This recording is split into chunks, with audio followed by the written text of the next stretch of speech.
Well, hello there, and welcome to another one of our webinars on topics that are going to be important to participants going through our program or anybody who is in between jobs or interested in this situation in how to present a resume and how to stand out from the competition before your prospective employer or recruiter has even met you. It's an important topic. Who am I? That's me. I'm Greg Weiss, and I'm delighted to be with you today. I am your head coach of Career 365, and I've coached over 1,000 people in this particular space over time. I'm really looking forward to spending some time with you, talking about this particular topic. I'm going to get to just make sure that if I get you to give me in the chat window some administration, just to let me know that everything's going okay. I've got my phone here just in case I need to be communicated with my team, and I can get a thumbs up already that we're working well. So let's get into the presentation. And one of the things I did want to actually ask you, if I can get you to do this for me, and that is that just allow me to warehouse your questions if you have any. If they don't stop the presentation's flow, then I'll get to them immediately. But otherwise, I will warehouse those, but I promise I'll come back to them. Okay, admin over. Let's get into the presentation. And here we are. How to hack your resume, how to stand out from the competition. That's me. And I think it's a really good topic, this one today. Look, you might not be aware, but in the first iteration of what we now call Career 365, we actually called the business The First Few Seconds. And one of the things I was passionate about was in the clutter of life, how important it is that people grab attention in the first few seconds that you meet anybody and they meet you. And in the context of the resume, that's very important. Okay, let me explain a little bit about the first few seconds and the theory around this. And I first came across the first few seconds theory in a book by Malcolm Gladwell, and it was to do with first impressions done by a research by Ambady and Rosenthal. Let me tell you a little about the interesting research that they mounted, and that was that they tested students in about 50 odd in a lecture theatre, and they gave them a very, very short snippets of a lecturer, and they asked students their opinions of that particular lecturer. Interestingly, within literally a few seconds, the students who were given the snippets through only film made evaluations on the type of individual, the personality, how interesting or otherwise that person would be.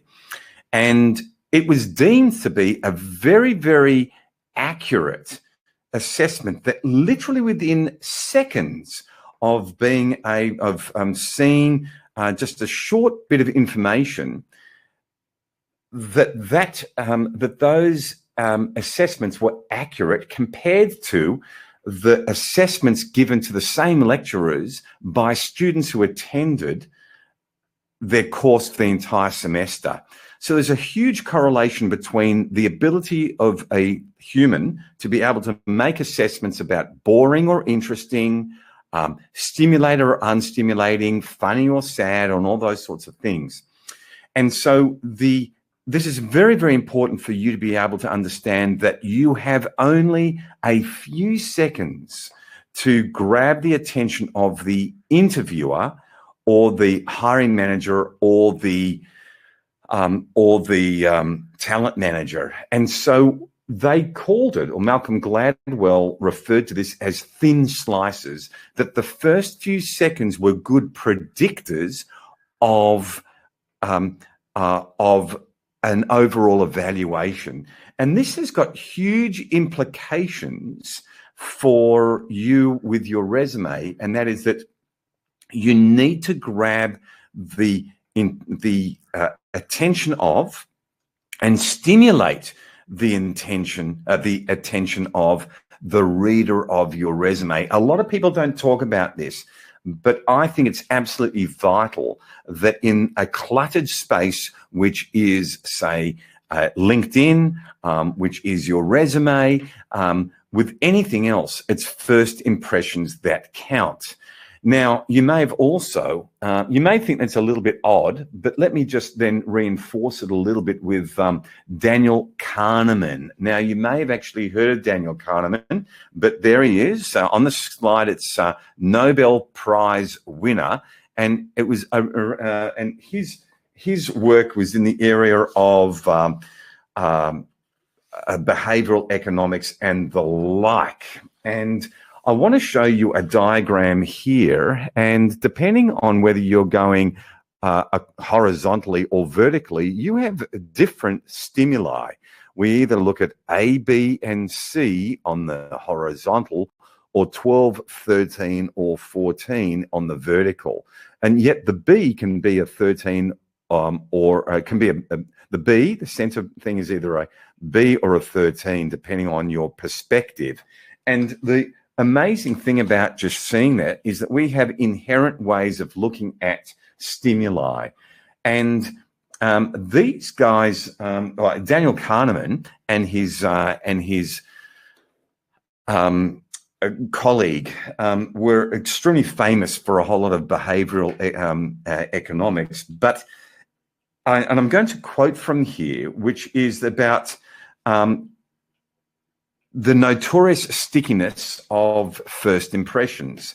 There is some accuracy with a first impression, they say, but if you're going to be with a person for a long time, I'm not sure, says Kahneman, that those early impressions are very useful to you.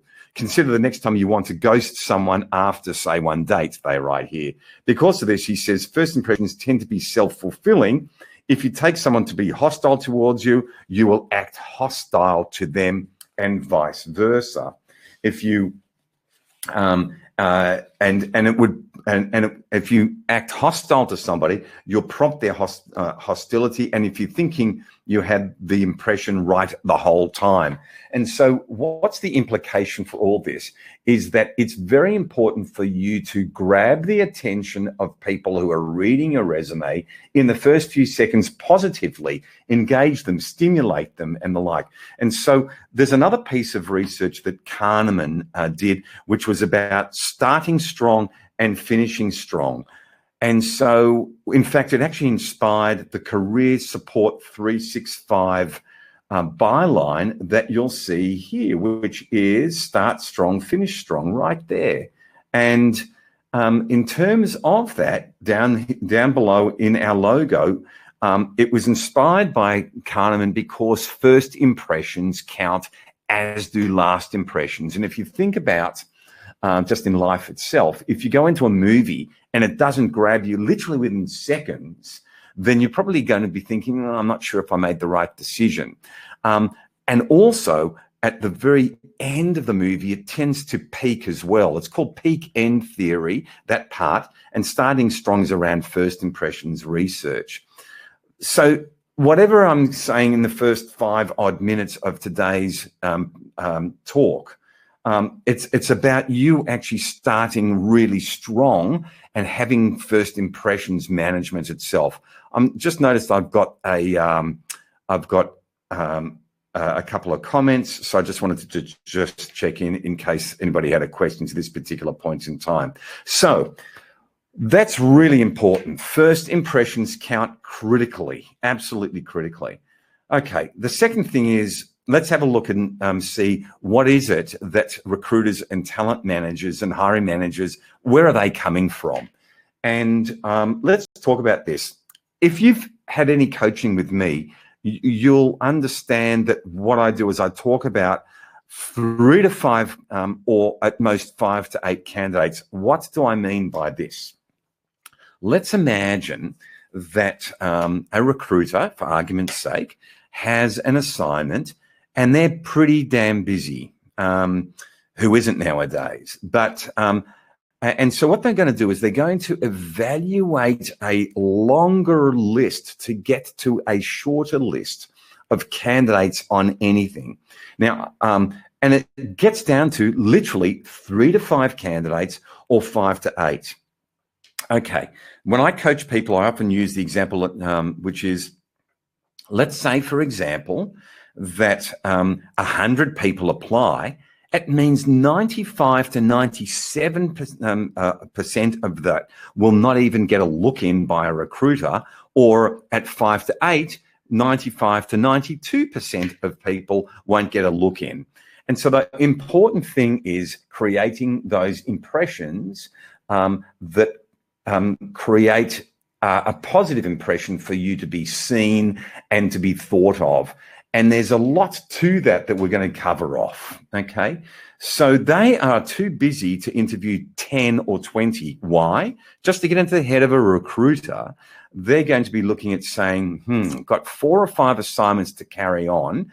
If I have to interview in a quality way 10 people, I'm going to give each person an hour. That's 10 hours out of my week. And if I've got 4 or 5 assignments, that's the whole week of just interviewing, and they can't do that physically. What they're going to do is they're going to break it down into manageable shortlisting of 3 to 5 candidates. So again, it's so important somehow or other for your resume to rise to the top. And I want to draw a distinction about LinkedIn versus a resume. Notice the accents on that word, whereas previously it's been spelled resume. But I'm keen on making sure that those acute accents are there. So with LinkedIn, it's an amazing social medium. But you are required in LinkedIn to basically put a stake in the ground, S-T-A-K-E, a stake in the ground, a stick in the ground to say this is who you are, versus the dynamic nature of a resume. And what I mean by that is that you're able to adapt your resume depending on what job that you're applying for, where you might emphasize some things more so in your resume for one job than for a different job. But LinkedIn tends to be much more static, and that's the distinction here. But these ideas still interchange with each other. Just know that you can finesse your resume, whereas your LinkedIn is really rather static. And so I want to give you some tips that can apply to LinkedIn, but here's resume tips for you. Okay, first off, you won't get this in LinkedIn, but first off, under no circumstances do I want you to have your physical address or even a postal address in your resume. Why? Well, unless, and there may be an exception, and I'll come to that exception, but by and large, you're going to get, say, hiring managers, talent managers, recruiters who may, for example, have a job that, and I'm going to use the example in Sydney, where you might live, say, in DY, and you're applying for a job in Parramatta. That's the centre of Sydney versus a northern beach suburb of Sydney. Now, ordinarily, that might take about an hour and a half to commute, depending on the time of day and so on and so forth. And a recruiter, a hiring manager, a talent manager may exclude you from the job itself, although you in your mind factor in that, you might be prepared. You might be an early riser and be prepared to actually do that particular commute, or you may not live permanently where you are at this particular point in time. So the thing is, I just don't want you disadvantaging any opportunities that you have if you apply your address. Now, I said that there may be an exception. So I know, for example, when I'm supporting people who are looking for jobs, and they may be, for argument's sake, on the Central Coast, say call it Gosford, and that they may get a job, say, in the outer northern suburbs of Sydney, okay? And it just shows that that's not a hard commute to get down to. Or, using that same example, they may be in Gosford and it's an hour up the road, say maybe up to, for argument's sake, Tuggerah, which is a lot closer than an hour, or Newcastle, just as an example. So if you were living in Sydney, it may be, oh yeah, well, the person's way too far away. But by and large, my rule of thumb is under no circumstances address. Okay, and whilst I'm at it, I don't want you to actually have anything like age, religion, marital status, or anything along those lines. Anything that is not specific to the performance of a job does not go in your resume. In Australia, we are a legislatively equal employer, which basically means nothing, including your address, should disadvantage you from being an applicant for a job. Let's get into here. Point 2, your story or your why. Now, if you've worked with me on some things, you'll understand about the importance of your story or your why first off. And if you're going to grab people in the first few seconds that that they are going to be looking at your details, it may be really nice for you to put in your why or your story. And what I mean by that is that instead of you applying for a job where it's just any other job, if you have a connection to what that job's all about, and it connects well with your own why, your own reason, your own story, you can create one. And I'm happy to workshop with you on the creation of that story or your why. And I'm going to also recommend that what you do is that you have a look at the very, very well watched YouTube video by Simon Sinek, S-I-N-E-K, Simon Sinek. And there are 20+ million views last I looked, and it was all about starting with why, how, and what, rather than what and how. You'll get it when you get to see that particular video. And when you're working with me, you'll get a pretty strong sense of the relevance of Simon Sinek's work. So imagine if you as a reader would connect with somebody's story or their why around the stuff that you do. I'm working with a number of people who've got some nursing backgrounds, and they can, in applying to medical device orientated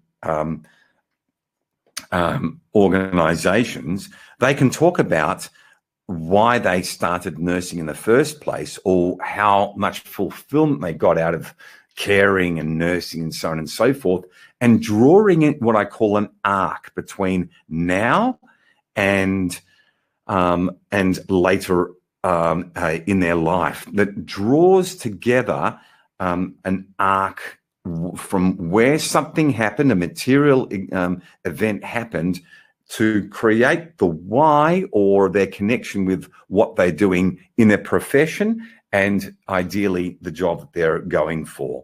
So that's the second part, which is your why. There are 10 tips in here, by the way. The third one is, if you've worked with me, you've heard me talk about the importance of the last 10 years and or the last 2 roles. So we live in a time that is highly it's majorly fast. Warp speed, as I think Bill Gates said. It is phenomenal, the pace of change.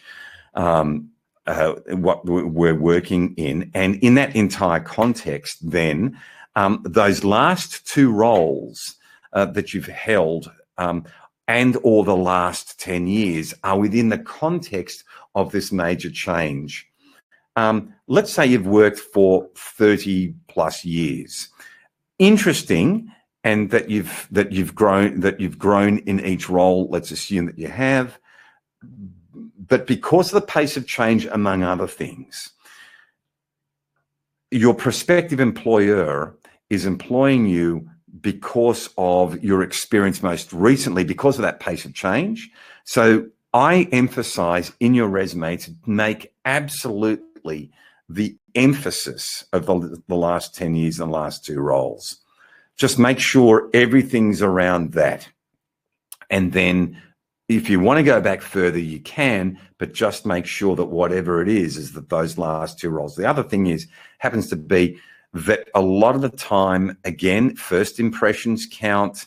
Very busy hiring managers, employers, talent managers, recruiters. They may just be time pressed to go through your resume in detail.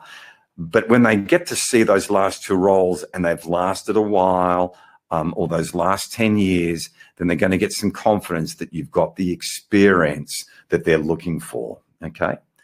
Second, and by the way, in the chat window, you'll see Simon Sinek's, Sarah has posted up here, Simon Sinek's Start With Why. There is a YouTube there. If you want to have a look at that, that's for everybody there, okay? We could also put that in the show notes for this particular webinar. Okay, the fourth thing I recommend is just to dress up your resume a little bit, and why not make it a little bit more colorful? Why not put a little bit of picture or otherwise into your resume? And in the same way that LinkedIn has the logos of many of the organizations, the employers, that have pages on LinkedIn, you could actually take a leaf out of LinkedIn's book and use logos on your resume or URLs. Now, not everybody knows every company on the planet, and some recruiters and talent managers, specifically within a particular industry area, will know who their competitors are and the like. But as the saying goes, a picture tells 1,000 words. A logo will make people say, oh, I've seen that logo before. I've seen that picture before. It's a heavy hitting organization or a familiar one to them. So logos work out real well, but it also may be that you can hyperlink your logo. If you send off a PDF, you could hyperlink a logo in your resume. But and I was thinking about this, that sometimes if these resumes are being scanned, it may be much more sensible to actually then have the full URL as well as if it's a hyperlink. Why I like the URL side of things also is that in case people have thought, I think I know a little bit about the company, but let me investigate it more, they can click on the URL. Then about the detail to do with the organization, if you're working with an organization that they are yet to hear about, even if they have, it probably pays to take something out of the website that your employer has that explains what they do in a few sentences.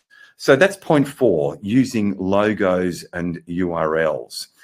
Point 5 is how long you worked with each company. Now, there are different parts to this that I want to take you through.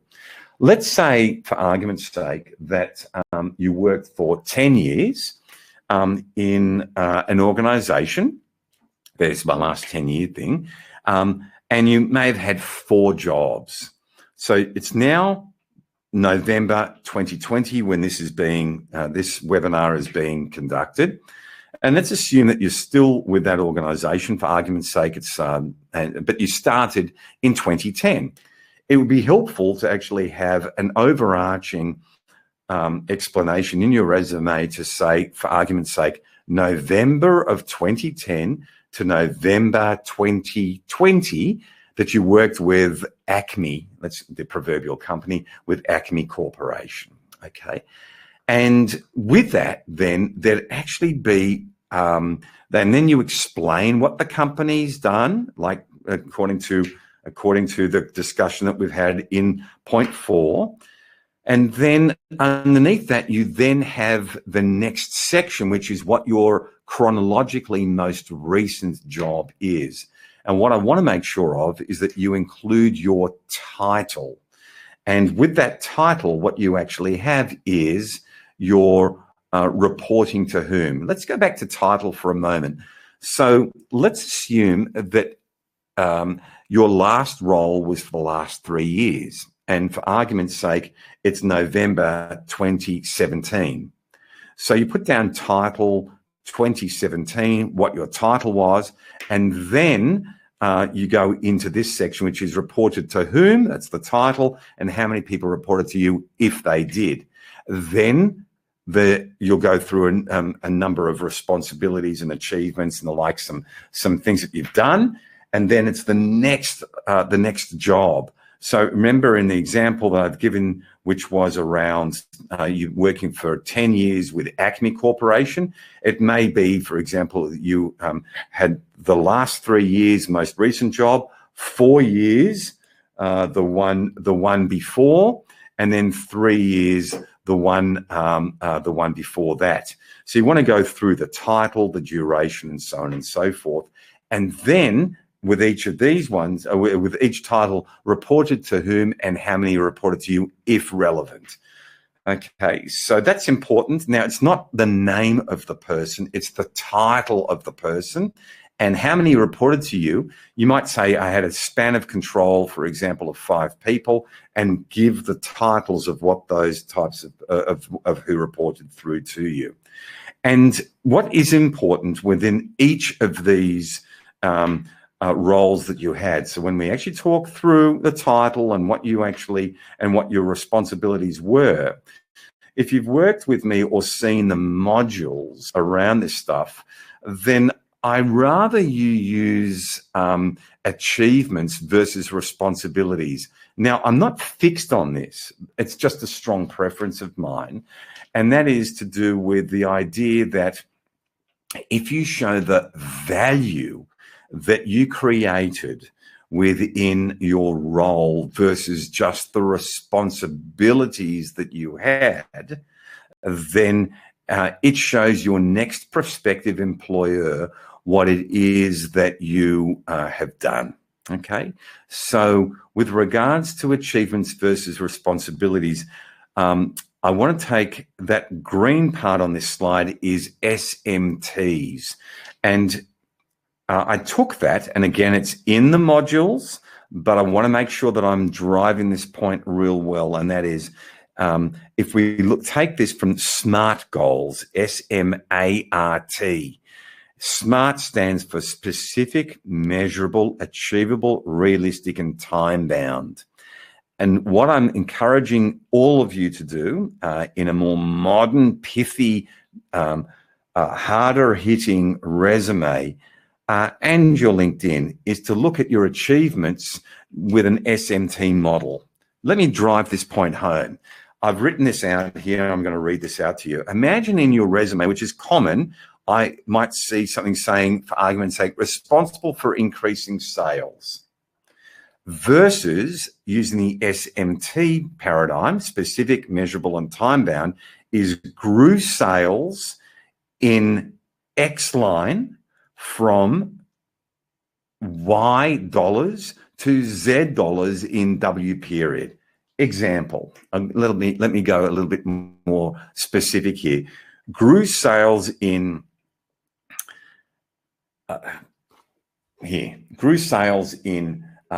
thermos flasks from $250,000 with Peters of Kensington to $1 million in a 2-year period. That's if you were an account manager. Does that help to drive that SMT down? Okay, further. Let's look at another one, which is around, say, profitability. Instead of just saying improved profitability, which is a responsibility, how about this? Improved EBITDA, so earnings before interest, tax, depreciation, and amortization, EBITDA. So improved EBITDA from X dollars to Y dollars in X period. Okay. So it may be, and so sometimes I get the question, Greg, but I'm not sure if I can actually just divulge this information. It's secret. It's confidential. It's I can't do that. I get that. You may, for example, then say, look, improved sales within a time period by 50%. It doesn't tell the quantum, it just tells about the growth that you drove, okay? Now, the other thing I also just want to point out here too, and that is something about making sure that you're divulging not just your own responsibilities, but if you operated within a team, that you can actually say that you were part of a particular team that was responsible for this or that achieved this, and your role was a certain thing. It's an important distinction there. If you want to dive a little bit more deeply about SMTs, circle back to me, have a look at your modules, and so on and so forth. Okay. Dot points. Pros is out. Dot points. Bullet points, whatever you want to call them. I don't like the word bullet because it's a bit violent. I like the idea of dot points. And dot points are literally just easier on the eye. No matter what you do, have a concerted thing of a dot about your achievements, the SMTs that we talked about. Much better than long sentences or paragraphs. The next point, and this is a really important point here, and that is to do with, and hopefully you can see this in terms of the size of my image here, but it is keywords, and it's found in the magnetic LinkedIn profile bundle. Now, this is central to absolutely everything that allows your LinkedIn profile to be seen by hiring managers, talent managers, recruiters, and so on and so forth. And it's the same principles with a resume. And what I want to make sure of is whatever you're doing is the words that your employer prospectively, your prospective employer is looking for are going to be around the key words that they're going to be typing into the software that they're using, whether it's LinkedIn, the recruiter package that I've talked about in previous webinars, and also in your modules, and when we've been coaching with each other, or it's about the other platform that is used are platforms that when you're applying with your resume, and that maybe even through Seek, it goes through to the company. And what happens is that those resumes not only just go into an email or into some sort of portal, but often they're scanned for keywords. And so I want you to have a look at Module 4, and it's which is Magnetic LinkedIn Profile, and go to the keywords. Go to the keywords module within that particular bundle.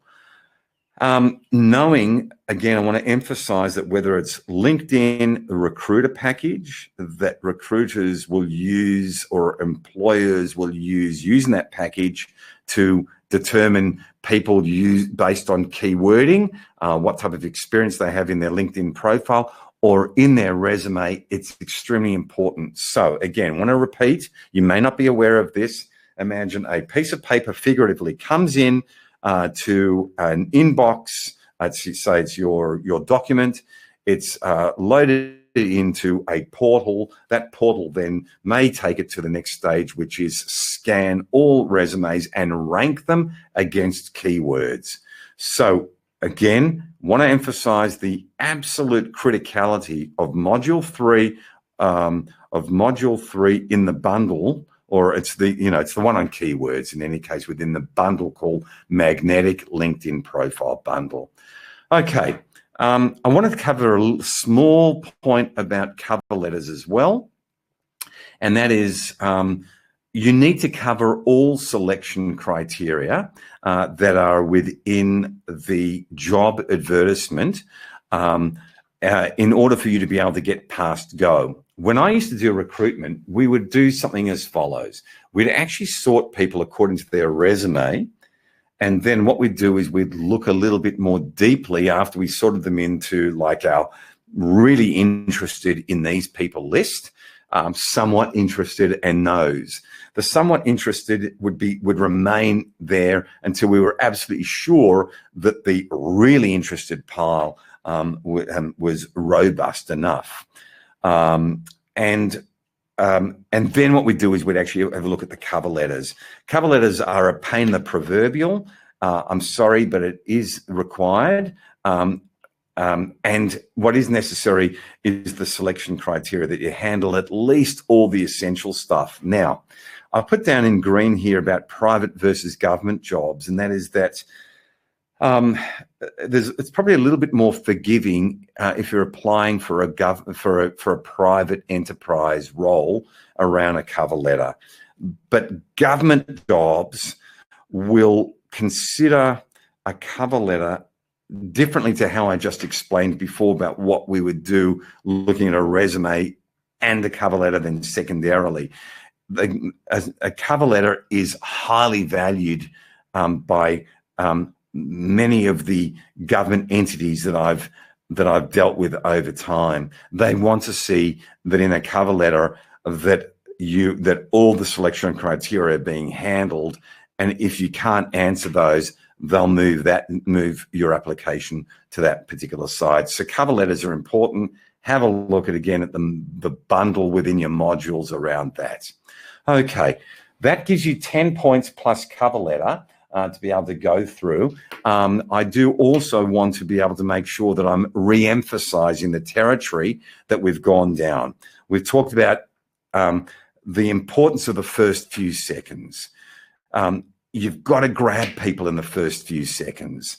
And if you don't, they're just going to move things to one side. You may be the absolute ant's pants, the ultimate candidate on the planet for this particular role. But unless you can sell yourself well, then you're not going to get a look in. I'd like you to think that a resume is your sales document. It's a way that you can create an opportunity to some decision point to sell the right to get in front of them. Okay, whether it's a qualifying interview or whether it's a real interview where they're going to dive much more deeply in terms of your capability. Now, I'm pretty proud of these books that you see up on screen. They are now in hard copy.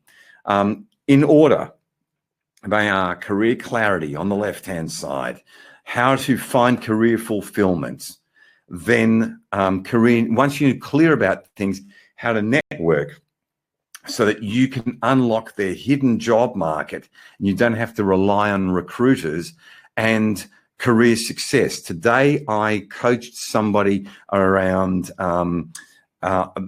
coming on board an organization. They've been there for 3 to 4 weeks.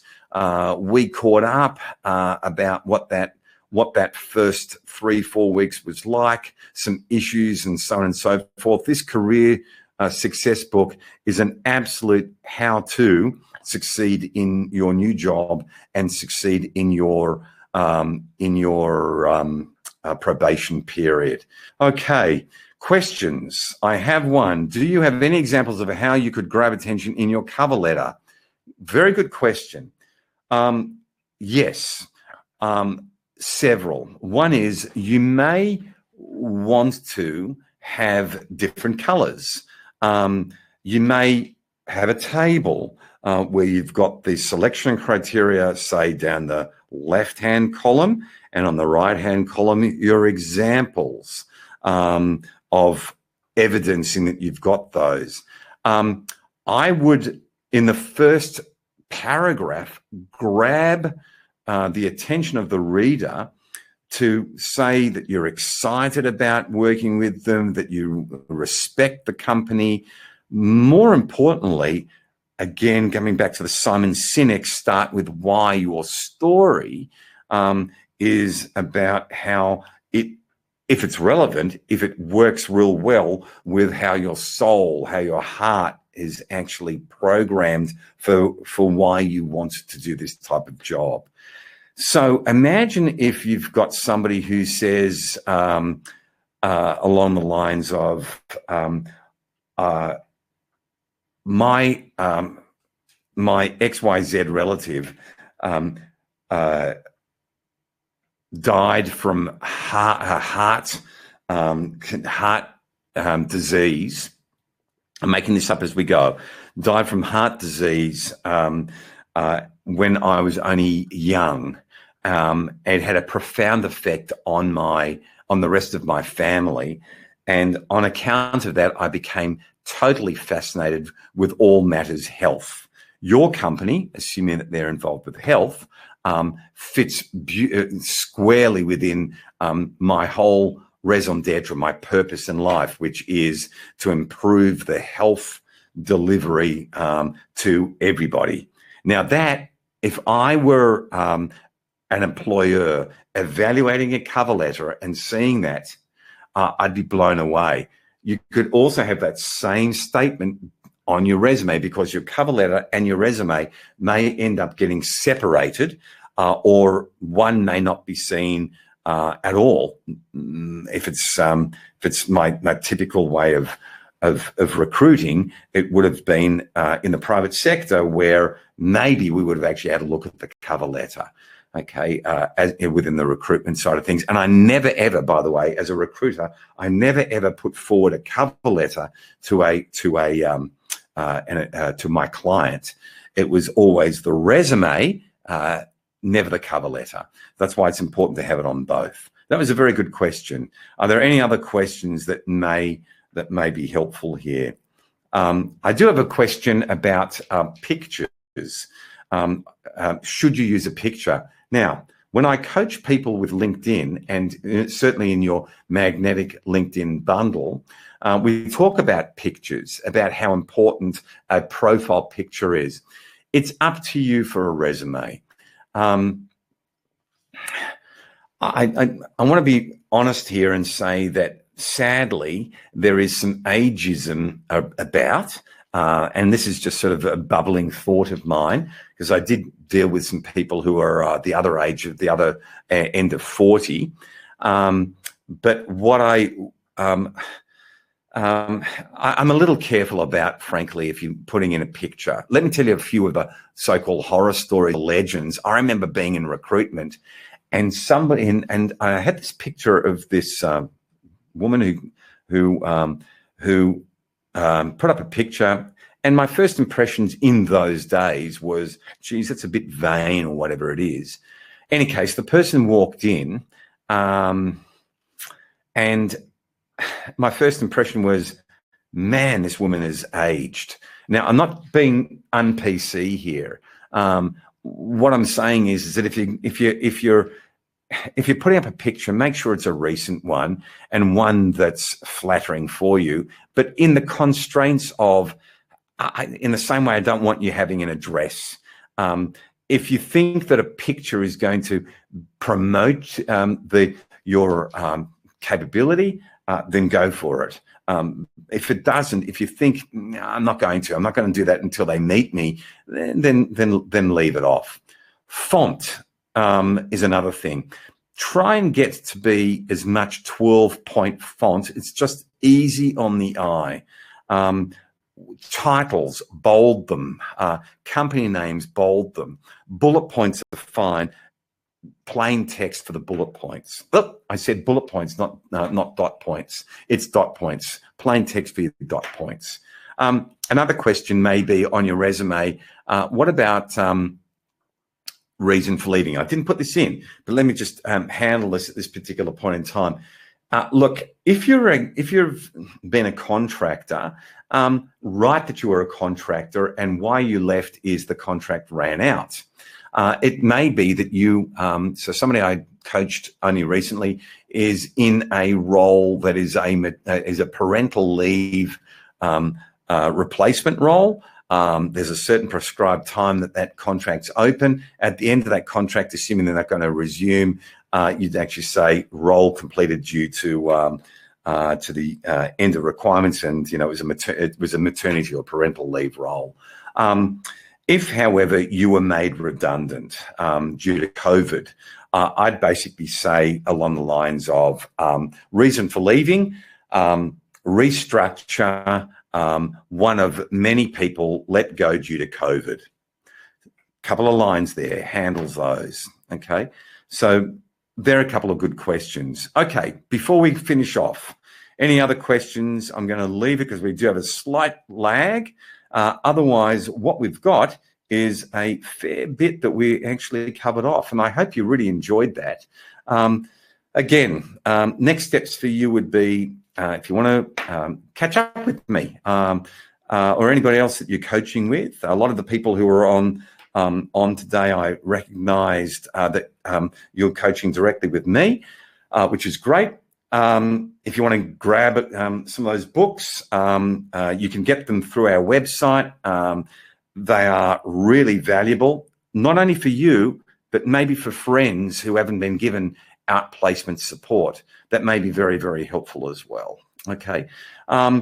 So we're going to have another webinar that'll probably be until probably be our last one leading into Christmas. We've got one scheduled for the 10th.